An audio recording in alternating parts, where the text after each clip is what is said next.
Looking to conquer the digital universe with some out-of-this-world content?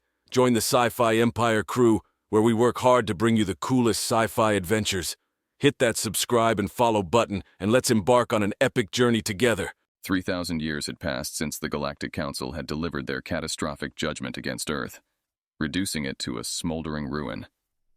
They had deemed humanity too chaotic, too disruptive to the delicate balance of the interstellar community.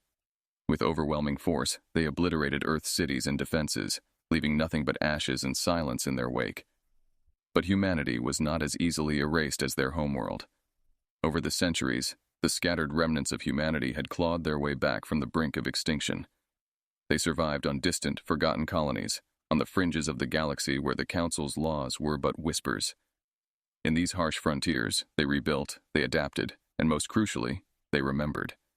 In the outer reaches of the Draco constellation, on a harsh, rocky planet named New Terra, the descendants of Earth had built something more than just another colony. They had constructed a massive fleet, a testament to their enduring spirit and desire for retribution. The fleet was a mix of engineering marvels, salvaged remnants, and innovative new technologies harvested from the edges of explored space. It was more than a fleet. It was a declaration of humanity's resilience. The flagship of this armada was the Revenant, a behemoth of a ship, armored with dark alloy plates and bristling with an array of weaponry that included phase disruptors and quantum torpedoes. Its captain, Commander Lyra Kale, was as formidable as the ship she commanded. With fierce eyes and a will of iron, she embodied the wrath and determination of her people. Today, the Revenant and its accompanying fleet hovered in the shadow of a derelict space station orbiting what was once Earth. The planet below was barely recognizable, its blue seas and green lands long since turned to gray dust. The sight of their ancestral home, now a dead world, ignited a burning resolve in every human heart aboard the fleet. Commander Kale stood on the bridge of the Revenant, her gaze fixed on the planet below. "All ships, this is Commander Kale. Today, we take the first step in reclaiming what was once ours. Today, we remind the Galactic Council that humanity is not extinct. We are very much alive, and we have not forgotten. For Earth, for humanity." Her voice was a clarion call, transmitted across all channels, reaching every ship in the fleet. A chorus of affirmations answered her, a unified roar of approval and readiness. The screens around her lit up with the icons of ships acknowledging her command, ready for the descent into the atmosphere of the ruined Earth. The fleet began its descent, a phalanx of ships cloaked in shimmering energy fields to protect them from the residual atmospheric disturbances that still plagued the planet. As they penetrated the cloud cover, sensors picked up anomalies from the surface, signs of unexpected activity. It appeared they were not the only ones interested in Earth. "Commander, we have multiple readings of unknown origin," reported Lieutenant Niles, the chief sensor officer. "They don't match any known council signatures. It's as if—" "Prepare for contact," Kale interrupted, her instincts on high alert. "I want all ships on battle readiness. We're not alone here." As the fleet spread out over the ghostly landscape, the remnants of old Earth's grandeur passed silently below them. Here and there, ruins of ancient skyscrapers jutted out from the dust like the bones of a long-dead giant. It was a somber reminder of what had been lost and what they were fighting to avenge. Suddenly, the calm was shattered by an incoming transmission, static-filled and barely comprehensible. "Help us. Trapped Galactic Council." The message was cut off abruptly. "Source of that transmission?" Kale demanded. "Approximately 2 kilometers north of your position, Commander," Niles responded quickly. "Set course," she commanded, her voice steady. The Revenant adjusted its trajectory, followed closely by its escorts. As they approached the source of the transmission, the truth of Earth's fate and the unexpected presence on its surface began to unfold. What they found there would set the course for the rest of their vengeful journey back into the galaxy's heart. Commander Kale readied herself and her crew for whatever lay ahead, knowing that the path to retribution was rarely without its perils and surprises. But whatever challenges awaited them, they were ready. For they were humanity, and they were home. As the Revenant and its escort fleet approached the coordinates of the mysterious transmission, Commander Lyra Kale felt the weight of ancient Earth's air pressing against the hull of her ship. The atmosphere was thick with particulates, remnants of the cataclysm that had once scorched the planet. Her crew was tense, each member prepared for the unknown, their eyes fixed on the screens displaying the desolate landscape below. The ruins of what appeared to be a massive underground facility began to emerge from the gray dust as they drew closer. It was unlike any structure documented in the archives of old Earth, suggesting it was built after the destruction. Hidden from the eyes of the galaxy, who had thought Earth devoid of life, this facility hinted at secrets tightly held for centuries. "Visuals are coming in clearer now," Lieutenant Niles announced, zooming in on the decrepit structure. The visual feed showed signs of recent activity, tracks in the dust, lights flickering within the facility, and the unmistakable silhouette of spacecraft that did not belong to the Galactic Council. Kale leaned forward, her mind racing with possibilities. Could survivors from Earth have maintained a hidden existence here all this time? She pondered aloud. Or someone else has taken refuge using Earth as a shield, her executive officer, Commander Tyrrell, suggested, his voice laced with suspicion. The fleet descended closer, dispatching scout ships for a detailed reconnaissance. Kale ordered the Revenant to hover in a geostationary position above the facility. As the smaller ships approached the surface, a signal jammer within the facility sprang to life, scrambling their communications and creating a blanket of electronic noise. "Damn it! We're blind!" Kale snapped, slamming her fist against the console. "Deploy ground teams. I want eyes inside that facility, and disable that jammer." Teams of armed scouts in environmental suits descended upon the ruins. The surface was unstable, the air a cocktail of chemical residues, but humanity had learned to thrive in far harsher conditions. As they breached the perimeter of the facility, the door slid open with an unexpected smoothness, revealing a well-preserved interior that contrasted sharply with the external decay. Inside, the team found a labyrinth of corridors lined with strange symbols and technology that blended alien engineering with human design. It was clear that whoever had built this facility had access to knowledge and materials that were not from any known human or council archives. As they delved deeper, the team stumbled upon a large chamber at the heart of the facility. The walls were lined with cryogenic pods, each containing a human, or what looked like human, figure in stasis. At the center of the chamber stood a large holographic display, flickering to life as the team approached. A figure materialized on the display, its features blurred and indistinct. "Welcome, descendants of Earth," the hologram began, its voice echoing through the chamber. "You have returned to the cradle of humanity at a critical juncture. This facility is not merely a refuge. It is a bastion of the lost knowledge and last hopes of your ancestors." The hologram paused, as if struggling to maintain its coherence. "The individuals you see in stasis are the last of Earth's thinkers, scientists, and leaders from the time of the Cataclysm. They were preserved here, along with critical data and technologies, in hopes that one day humanity would reclaim its home and its destiny." The revelation hit Commander Kale and her team like a thunderclap. Not only did survivors exist, but they had also safeguarded the very essence of Earth's lost civilization, waiting for a time when the surface would once again be trodden by human feet. "We must revive them," Kale decided instantly, her voice resolute. "They are the key to understanding what happened here after the destruction, and how we can leverage that knowledge against the Galactic Council." But as they prepared to initiate the revival process, an alarm blared through the facility. The scouts rushed to the source of the disturbance, a security room that now displayed incoming ships breaking through the planet's orbit. They were not council ships, nor did they bear the insignias of any known faction in the galaxy. "Commander, we've got company," Niles reported urgently from the Revenant. "Unknown ships have entered the system and are heading straight for us." Kale's eyes narrowed as she viewed the approaching ships. "No matter who they are, they'll find Earth's children ready and waiting. Prepare for a defense," she commanded, her voice echoing the resolve of humanity's indomitable spirit. As the mystery of the ancient facility deepened and the shadows of new threats loomed over them, the descendants of Earth prepared to defend their reclaimed heritage with everything they had. The approach of the unidentified ships sent a ripple of tension through the Revenant and its companion vessels. Commander Lyra Kale stared at the tactical displays, her mind racing through scenarios. The fleet was prepared for confrontation, but the arrival of these unknown entities added layers of complexity to an already fraught situation. As the enemy ships closed in, their designs puzzled the human analysts. Sleek, almost ethereal, they glowed with a luminescence that suggested a form of energy unknown to both human and known galactic technologies. Kale couldn't shake the feeling that these ships were connected to the mysterious facility below. "Establish a defensive perimeter. Do not fire unless fired upon," she ordered, her voice calm but firm.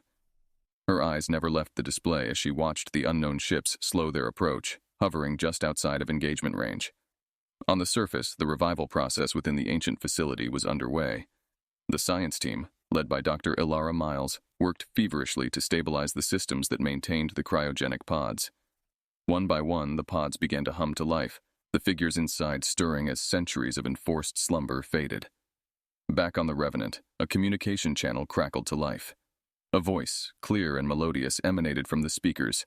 "We are the custodians. We mean you no harm. We have come to ensure the safety of the legacy." Kale responded immediately. "I am Commander Lyra Kale of the Human Fleet. Define this legacy you speak of." "The legacy of Terra, the knowledge and future your ancestors safeguarded. We were summoned by the reactivation of the facility's core systems," the voice replied. Simultaneously, down in the facility, the first of the pods opened. A man with features sharply etched by time yet softened by stasis stepped out. His eyes, reflecting a wisdom born of a bygone era, focused on Dr. Miles. "Who has awakened us?" he asked, his voice tinged with awe and caution. Dr. Miles explained the situation, and as she spoke, more pods opened, releasing their occupants into a world vastly different from the one they had left. The man who had first awakened introduced himself as Dr. Adrian Vallis, a leading mind in quantum and cosmic sciences before the fall of Earth. Above, the dialogue between Kale and the custodians continued. "We were created by a coalition of civilizations, ancient even at the time of Earth's demise, to watch over emerging species. The catastrophic intervention by the Galactic Council was not sanctioned by all. We are here to help you reclaim your place in the cosmos," the custodian explained. Kale, while skeptical, saw the opportunity. "We need assurances of your intentions, and we need information. Join us on the surface." As the custodian ships began their descent, Kale's fleet remained on high alert, the uneasy truce hanging by a thread. The arrival of the custodians could be a pivotal moment for better or worse. On the surface, the awakened leaders and scientists were briefed on the current state of the galaxy. The shock of the changes was immense, but so was their resolve to see humanity restored. Dr. Vallis, absorbing the radical changes, spoke up. "We were prepared for many outcomes, but not this. We have technologies, ideas preserved through the apocalypse. We can share these. But more than that, we must understand this new galaxy and our place within it." The custodian delegates landed and were escorted to the facility. Their appearance was startlingly humanoid, but with an ethereal quality, as if they were made of light and shadow. They moved with grace, their eyes conveying deep empathy. "We have monitored, intervened less directly, but the reactivation of this facility signals a readiness for a greater role in galactic affairs," one custodian explained. As the humans and custodians exchanged knowledge and debated strategies, a plan began to form. A plan not just for survival, but for a renaissance of human civilization across the stars. The stakes were high, as were the risks. But with the combined strengths of Earth's lost legacies and the mysterious custodians, new paths opened up. Kale felt a surge of hope. The journey ahead would be fraught with challenges, but Earth's children were no longer alone in the universe. With the Guardians by their side, the stars were calling them home. The uneasy alliance between the custodians and humanity, though filled with potential, was not without its tensions. Commander Lyra Kale remained vigilant, her strategic mind constantly evaluating the trustworthiness of their new allies. The Revenant stayed on alert, its crew ready to respond to any threat that might emerge from this uncertain collaboration. On the surface, the newly awakened scientists and leaders, guided by Dr. Adrian Vallis, began to integrate their advanced but ancient knowledge with the current human technology. The facility buzzed with activity, a hive of shared learning and cautious optimism, but not everyone was convinced of the custodian's sincerity. In the command room of the Revenant, Kale convened a private meeting with her top officers and Dr. Vallis, who had been brought up to speed on the current galactic dynamics. "Their technology is beyond anything we've seen, and their arrival just as we activate the facility can't be a mere coincidence," she stated, her eyes narrowing. Dr. Vallis nodded in agreement. "Indeed, Commander. In my time, we theorized about guardians of cosmic order, but to see them in action, and intervening directly, raises questions. We must consider the possibility of ulterior motives." Meanwhile, deep within the facility, a separate meeting was taking place among the custodians, away from human ears. They spoke in hushed tones, their conversation laced with concern. "The humans are strong-willed and rapidly advancing. If they regain their full potential, they might not want guardians anymore, one custodian remarked, his voice a mixture of awe and apprehension. Back on the surface, a group of human engineers working in one of the lower levels of the facility stumbled upon a locked section that had not been accessed in centuries. Curiosity piqued, they managed to bypass the old security systems and open the doors, unaware that they were being monitored. Inside, they found a vast archive, its shelves filled with data crystals glowing with latent information. As they explored further, one engineer accidentally activated a hidden console, triggering a holographic map of the galaxy with several planets marked in red. Simultaneously, an alarm went off in the custodians' quarters. They quickly gathered, their expressions turning grave. "They've found the contingency plan," one whispered. "This could change everything." Commander Kale received an urgent message from the engineering team about their discovery. As she reviewed the holographic map, her strategic mind pieced together a chilling possibility. The marked planets could be targets or something more sinister. Planetary-scale weapons, perhaps. The custodians arrived at the archive room, their demeanor no longer calm but charged with urgency. "This was not meant to be found," one custodian declared. "These are plans from a darker time, should the Council ever seek to eliminate a species entirely."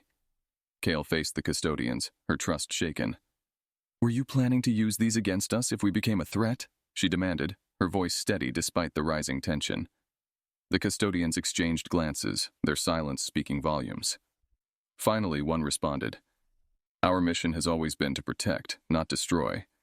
But we must prepare for all eventualities, including the potential need to control any species that threatens cosmic stability." The revelation sent shockwaves through the human contingent. The balance of trust shifted, and Kale realized that their alliance was on a knife edge. She needed to secure humanity's safety, not just from the Galactic Council, but perhaps from the custodians themselves. As the Revenant and the rest of the fleet remained on high alert, Kale convened her advisors. "We need a contingency of our own," she declared. "We'll continue this alliance, for now, to learn what we can, but let's prepare to stand on our own if necessary. The future of humanity must be in our hands alone." The chapter closed with the humans and custodians returning to their collaborative work, each side with a new awareness of the other's capabilities and secrets. The air was thick with suspense, the path ahead fraught with the dual threats of betrayal and war, as Earth's children navigated the treacherous waters of galactic politics and survival.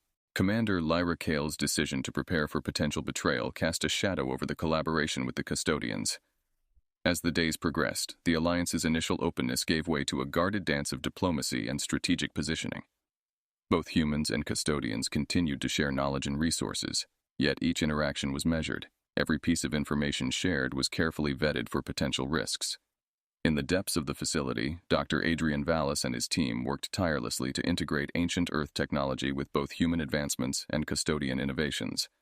The results were impressive, yielding new energy systems and weapons capabilities that could potentially alter the balance of power in the galaxy. However, the more they discovered, the more Dr. Vallis grew concerned about the implications of such power. One evening, as a storm brewed on the surface of the now barren Earth, Dr. Vallis uncovered a series of encrypted files within the data crystals. These files hinted at hidden protocols embedded within the custodian technologies, protocols that could allow the custodians to disable the advanced technologies at will. Meanwhile, the custodians convened in a secure chamber, troubled by the rapid advancements of their human counterparts. "Their capacity for growth and adaptation is unprecedented," one custodian noted, his tone laced with both admiration and concern. "We must consider strengthening the protocols to ensure they do not surpass our control." On the Revenant, Kale received a confidential report from her intelligence team. They had intercepted a partial transmission between two custodian ships, discussing something called Protocol Sigma. The details were scarce, but it was enough to confirm Kale's fears that the custodians held a trump card they had not revealed. As the storm reached its peak, Kale summoned Dr. Vallis to a secret meeting. There, in the dimly lit room, she shared her findings about the intercepted transmission. Vallis, in turn, revealed the encrypted protocols he had discovered. The mutual revelations deepened their resolve to act. "We need to devise a way to counter these protocols," Kale stated firmly. "If they have the power to shut us down, we must have the means to prevent it, or, better yet, counteract it." Dr. Vallis nodded in agreement. I believe it's possible to create a failsafe, a kind of cryptographic key that could unlock or disable these protocols. But we'll need time, and we must operate without the custodians' knowledge. Their plan was risky. If the custodians discovered their efforts, it could lead to immediate conflict, potentially devastating in its scale and consequences. But the alternative, remaining vulnerable to control or shutdown, was unacceptable. Back on the surface, as the storm cleared, a small team of engineers loyal to Kale began the delicate work of dissecting the custodian-provided technologies. They worked in a sealed lab, the data and devices under constant surveillance to prevent any external interference. Simultaneously, Kale reached out to other human colonies and factions within the galaxy, using encrypted channels to discuss forming a united front. If the custodians could not be trusted fully, then humanity needed to be strong, united, and prepared for any eventuality. The chapter closed with the galaxy at a precarious tipping point.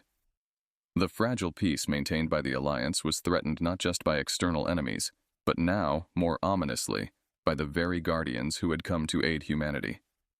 Suspicion and the potential for betrayal clouded the future, setting the stage for a confrontation that could either cement humanity's place in the galaxy or lead to its undoing. Commander Lyra Kale's decision to prepare for potential betrayal cast a shadow over the collaboration with the custodians. As the days progressed, the Alliance's initial openness gave way to a guarded dance of diplomacy and strategic positioning.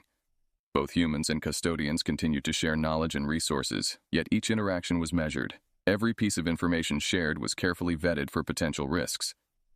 In the depths of the facility, Dr. Adrian Vallis and his team worked tirelessly to integrate ancient Earth technology with both human advancements and custodian innovations.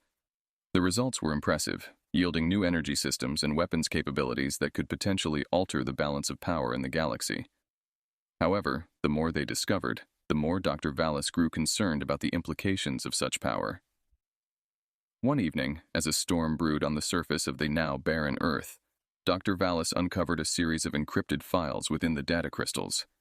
These files hinted at hidden protocols embedded within the custodian technologies, protocols that could allow the custodians to disable the advanced technologies at will. Meanwhile, the custodians convened in a secure chamber, troubled by the rapid advancements of their human counterparts. Their capacity for growth and adaptation is unprecedented, one custodian noted, his tone laced with both admiration and concern. We must consider strengthening the protocols to ensure they do not surpass our control. On the Revenant, Kale received a confidential report from her intelligence team. They had intercepted a partial transmission between two custodian ships, discussing something called Protocol Sigma. The details were scarce, but it was enough to confirm Kale's fears that the custodians held a trump card they had not revealed. As the storm reached its peak, Kale summoned Dr. Vallis to a secret meeting. There, in the dimly lit room, she shared her findings about the intercepted transmission. Vallis, in turn, revealed the encrypted protocols he had discovered. The mutual revelations deepened their resolve to act. "We need to devise a way to counter these protocols," Kale stated firmly. "If they have the power to shut us down, we must have the means to prevent it, or better yet, counteract it." Dr. Vallis nodded in agreement. "I believe it's possible to create a failsafe, a kind of cryptographic key that could unlock or disable these protocols. But we'll need time, and we must operate without the custodians' knowledge." Their plan was risky. If the custodians discovered their efforts, it could lead to immediate conflict, potentially devastating in its scale and consequences. But the alternative, remaining vulnerable to control or shutdown, was unacceptable. Back on the surface, as the storm cleared, a small team of engineers loyal to Kale began the delicate work of dissecting the custodian-provided technologies. They worked in a sealed lab, the data and devices under constant surveillance to prevent any external interference. Simultaneously, Kale reached out to other human colonies and factions within the galaxy, using encrypted channels to discuss forming a united front. If the custodians could not be trusted fully, then humanity needed to be strong, united, and prepared for any eventuality. The chapter closed with the galaxy at a precarious tipping point. The fragile peace maintained by the Alliance was threatened not just by external enemies, but now, more ominously, by the very guardians who had come to aid humanity. Suspicion and the potential for betrayal clouded the future, setting the stage for a confrontation that could either cement humanity's place in the galaxy or lead to its undoing. In the aftermath of the conference, an atmosphere of cautious optimism began to permeate through the ranks of both the human and custodian delegations. Agreements had been made, and plans were set into motion to integrate the two societies more closely than ever before. However, the underlying complexities of such a union did not escape the leaders involved, and several probing questions about the future began to emerge. Back on Earth, the facility buzzed with a mix of excitement and introspection as scientists from both races collaborated on advancing the technologies that would define their shared future. Dr. Adrian Vallis found himself at the center of this whirlwind of activity, overseeing the integration of human and custodian technologies. Yet, he frequently caught himself staring into the distance, troubled by deeper philosophical questions that the new alliance posed. One day, while walking through the bustling corridors of the facility, Dr. Vallis was approached by a young scientist named Mira, who had been pivotal in developing the cryptographic key. "Dr. Vallis," she began hesitantly, "do you ever wonder if we're moving too fast? If we're so focused on what we can do that we're not asking if we should?" Her question struck a chord with Vallis. "Indeed, Mira," he replied thoughtfully. "The ethical dimensions of our work cannot be an afterthought. We wield the power to alter not just our own destiny, but potentially that of the entire galaxy." Meanwhile, aboard the Revenant, Commander Lyra Kale faced her own set of dilemmas. The newly gained leverage over the custodians brought with it responsibility. She found herself frequently in discussions with her senior advisors about the moral implications of using the cryptographic key. "We developed this key as a safeguard," she reminded her team, "but possessing such a power, it's like holding a sword over someone's head. When, if ever, is it justifiable to use it?" These questions of moral responsibility and ethical leadership became central themes in the ongoing dialogues between humans and custodians. During a subsequent joint meeting, a custodian named Elos, who had become a frequent counterpart to Kale, brought up the issue openly. "Commander Kale, our alliance has been forged on the anvil of necessity and mutual benefit," Elos said. "Yet we must also consider the legacy we wish to leave behind. How do we ensure our actions are guided by wisdom and not merely the pursuit of power?" The conversation evolved into a broader discussion involving leaders from various human colonies and custodian representatives. They debated the formation of an ethics council that would oversee all major decisions made by the Alliance, a body that would include philosophers, ethicists, and representatives from diverse communities to ensure that all voices were heard and considered. Back on Earth, Dr. Vallis took Mira's concerns to heart and began organizing a series of lectures and open forums on the ethical implications of technological advancement. These forums were broadcast across human and custodian networks, inviting widespread participation and sparking a galaxy-wide dialogue about the moral dimensions of their joint endeavors. As these discussions unfolded, they served to strengthen the bonds between the two races. Trust was slowly built, not just on the promises of protection or the threat of retaliation, but on a shared commitment to proceed with a conscientious approach to their newfound power. As the chapter closed, the initial questions of conscience had given rise to a robust framework for ethical governance. This framework promised to guide the Alliance through forthcoming challenges, ensuring that their incredible technological advancements would serve the greater good of all sentient beings in the galaxy. The story of their alliance had become a beacon of hope, a testament to the possibility of unity and moral progress in the cosmos. As the weeks turned into months, the harmony between humans and custodians appeared to deepen. Projects were progressing, and the Ethics Council was in full swing, addressing the complex moral questions raised by their collaboration. Yet, beneath the surface of this seemingly peaceful coexistence, the truth about the past and the real intentions of the custodians gradually began to surface. During a routine data integration session in the Earth facility, Dr. Adrian Vallis and his team stumbled upon a series of encrypted files that had been overlooked in the earlier sweeps.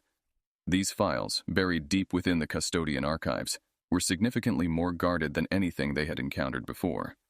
With the cryptographic key they had developed, the team managed to decrypt the files, revealing a series of communications between the custodians and an unknown entity referred to only as the oversight. The communications detailed a long-standing plan by the oversight to not only monitor but actively manipulate the development of several species, including humans. The custodians were, it seemed, agents of a larger cosmic bureaucracy, one that did not merely protect, but also controlled the evolutionary paths of lesser advanced civilizations to maintain a perceived balance. Dr. Vallis immediately relayed this information to Commander Kale, who convened an emergency meeting with her senior staff aboard the Revenant. The revelation was a shock, but it also clarified many of the uncertainties and vague responses they had received from the custodians throughout their alliance. We need to confront them with this, Kale decided, her tone firm but controlled. But we must do so in a way that doesn't jeopardize our position. We have to know how deep this goes and what their endgame is. Arranging a meeting under the guise of discussing new technological developments, Kale and Valis confronted Elos and a delegation of custodians. They presented the decrypted files, watching closely for any sign of denial or evasion. Elos, who had always been more forthcoming than his counterparts, sighed deeply before speaking. This truth is not something we wish to conceal out of malice but necessity.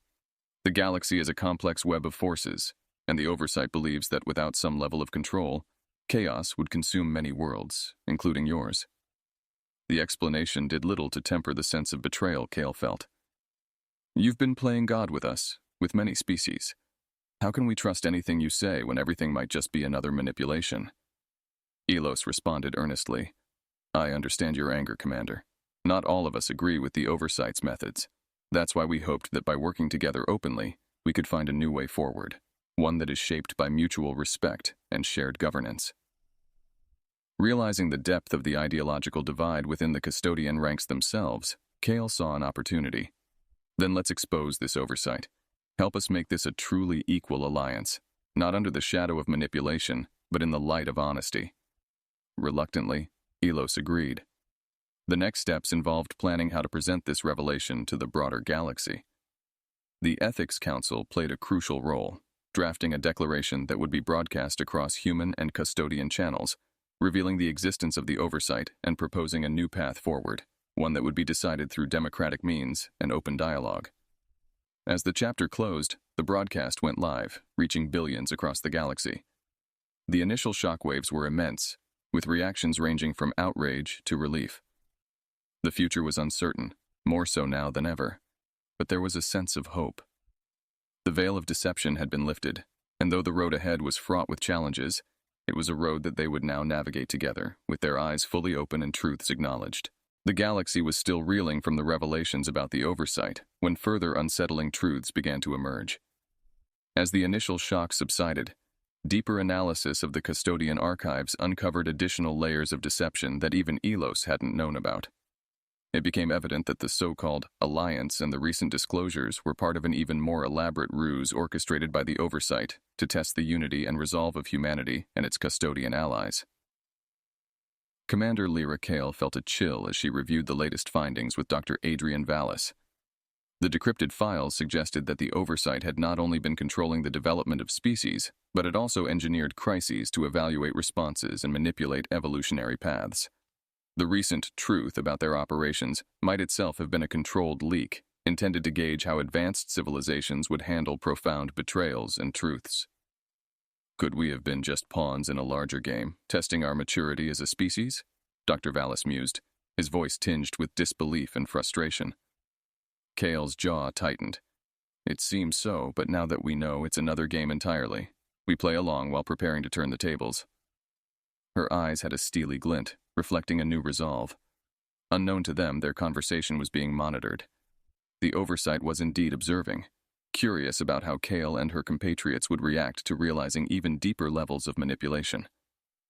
The situation escalated when another series of encrypted messages was intercepted by Kale's intelligence team. These messages were between high-ranking custodians and unknown extragalactic entities, discussing something ominously referred to as Phase 3. The details were vague, but the tone suggested that it was a contingency plan involving significant galactic reordering. Faced with this new threat, Kale convened an emergency summit aboard the Revenant, inviting leaders from human colonies and custodian reformists like Elos, who had become disillusioned with their leaders' adherence to the Oversight's mandates. During the summit, Elos shared his fears. I believe the Oversight might be preparing to reset the galactic order, possibly wiping out or subjugating civilizations that they deem too independent or too chaotic, he revealed, his voice shaky. This possibility galvanized the summit attendees. A spirited debate ensued about the best course of action. Kale proposed a daring plan. They would infiltrate the central node of the Oversight, a massive space station hidden in the Veil Nebula, to gather concrete evidence of their plans and, if possible, sabotage their operations. The plan was risky, requiring a covert operation deep into uncharted space involving both human and custodian operatives. The team was quickly assembled with Kale's most trusted officers and Elos's reformist custodians who were skilled in their technology and espionage. As the covert team prepared to depart, the rest of the Alliance began building a coalition, reaching out to other species and factions within the galaxy, sharing with them the truths about the oversight and rallying a unified front against potential tyranny. The chapter closed with the covert team's ship silently slipping through the cosmic shadows, heading towards the Veil Nebula. The stakes were higher than ever, with the fate of the galaxy hanging in the balance. The suspense about what they would find at the central node and whether they could avert a galactic crisis was at its peak, leaving the future uncertain and perilously close to profound upheaval. The journey to the Veil Nebula was fraught with tension and uncertainty. Aboard the stealth ship Shadow's Crest, Commander Lyra Kale and her team, including Elos and a cadre of elite operatives from both human and custodian ranks, navigated through uncharted territories, avoiding known surveillance outposts and communication relays of the oversight. The Shadow's Crest was equipped with the latest cloaking technology, a hybrid of human ingenuity and custodian advancements, making it virtually invisible to standard detection methods. As they approached the nebula, the swirling mists of gas and cosmic dust painted a haunting backdrop. Sensors pinged softly, detecting the hidden structures of the Oversight's central node, a colossal station engineered to blend seamlessly with the nebula's chaotic energy patterns. Inside the Shadow's Crest, the mood was tense. Each member of the team was aware of the gravity of their mission. Failure was not an option, not just for their own sakes, but for the fate of the galaxy at large. Dr. Vallis, who had stayed behind, maintained a constant stream of encrypted communications, feeding them last-minute intelligence and ensuring they had the most up-to-date information. Kale briefed her team one last time. Once we infiltrate the station, we split into two groups. One will head to the Central Command to download data about Phase 3. The other will plant charges at critical structural points. We meet back here in 2 hours no matter what. Everyone watches everyone's back. The Shadow's Crest docked covertly on an outer platform of the station. The team disembarked, cloaked in stealth suits that mimicked the eerie glow of the nebula. They split up as planned, disappearing into the shadowy corridors of the station. Meanwhile, the station's internal defenses were more formidable than anticipated. Autonomous sentry drones, equipped with quantum sensors, patrolled the hallways. The team had to move carefully, disabling drones silently and avoiding detection. As Kale's group neared the Central Command, they encountered a custodian technician. To their surprise, the technician was Elos's contact, a sympathizer with their cause. He quickly ushered them into the command center, where they began downloading the critical data. Simultaneously, the second group encountered complications. The station's core was protected by an energy shield that was not on any of the blueprints. They scrambled to find an alternative way to plant the explosives without compromising the mission. Back at the command center, as the data transfer neared completion, the shocking details of Phase 3 began to unfold on Kale's datapad. The Oversight planned to initiate a galactic pulse that would reset cognitive advancements across non-custodian civilizations, effectively regressing technological progress and asserting their control permanently. Just then, an alarm blared. They had been detected. The station shook as security measures escalated. Kale grabbed the datapad. "We have what we need. Move out," she commanded. Both teams retreated under heavy pursuit. Blaster fire echoed through the corridors as they made their way back to the Shadow's Crest. The second group, having managed to disable the shield temporarily, set their charges and fled just as explosions began to rock the station. They reached the ship amidst chaos. As they launched away from the station, a massive explosion tore through the node, the result of their sabotage. Behind them, the nebula lit up with the energy discharges of the dying station. As they made the jump to hyperspace, Kale looked around at her team, battered but alive, their mission a success. They had the evidence to expose the Oversight's plans and possibly prevent Phase 3. But the true victory would come from what they chose to do next. With the data secured, the stage was set for a galactic assembly where the future of every civilization under the shadow of the Oversight would be decided. The suspense of what was to come, of alliances and confrontations, lingered heavily as they raced back to deliver the truth that could either unite the galaxy or plunge it into chaos. Ready to blast off into the realm of sci-fi wonders? Don't miss out on any intergalactic adventures. Subscribe and join the Sci-Fi Empire squad now. Trust me, It's out of this world.